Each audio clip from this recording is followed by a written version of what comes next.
جب یہ دعا مانگی جاتی ہے تو پھر یہ رد نہیں ہوتی کہ دعا کلمات ہی ایسے ہیں صلاۃ و سلام کے کہ یہ دعا رد نہیں ہوتی ہے.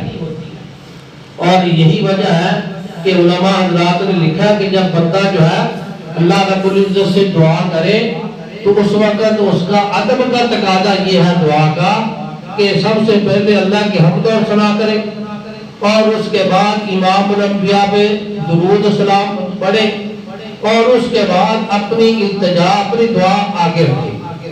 جب اپنی دعا مکمل کر لے اور اس کے بعد پھر جو ہے وہ آخر میں درود پڑھے.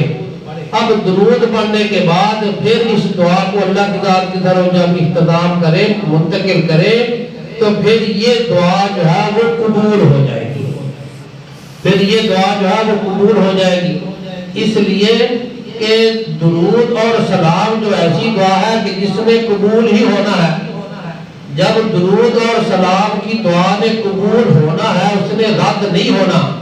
پہلے بھی آپ نے وہ پڑھ لی, درمیان میں آپ نے اپنی التجا رکھ دی, جو کچھ آپ کو ضروریات ہے وہ آپ نے رکھ دی, اور آخر میں پھر حضور پہ آپ نے درود جو ہے وہ پڑھا.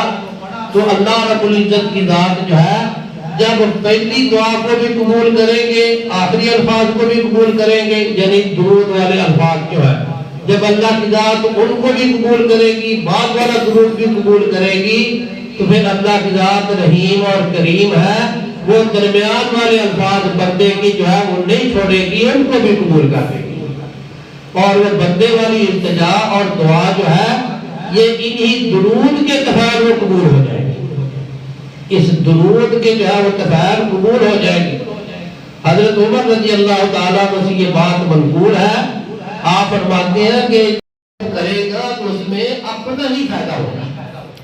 آپ علیہ السلام کے لیے جب درود اور سلام پڑھے گا تو اس میں بندے پڑھنے والے کا اپنا ہی فائدہ ہوگا. آپ علیہ السلام فرماتے ہیں کہ جو بندہ مجھ پہ ایک مرتبہ درود پڑھتا ہے اللہ رب العزت کی ذات اس پہ اپنی 10 رحمتیں نازل فرما دیتی ہے. اب دیکھیں کہ پڑھنے والے کا کتنا فائدہ ہوا. پڑھنے والے کا فائدہ ہے کہ 10 رحمتیں اس کے لیے جو ہے اللہ کی ذات نازل فرما دیتی ہیں. دوسری حدیث میں الفاظ آتے ہیں کہ فرمایا کہ جو بندہ اللہ کے محبوب پیغمبر پہ درود اور سلام پڑھتا ہے اللہ رب العزت کی ذات اس پہ 10 رحمتیں نازل فرما دیتے ہیں اور 10 گناہ اس کے معاف کر دیتے ہیں. تیسرے نمبر پہ 10 درجات اس کے بلند کر دیے جاتے ہیں. چوتھے نمبر پہ 10 نیکیاں اس کے نامہ اعمال میں لکھی جاتی ہیں.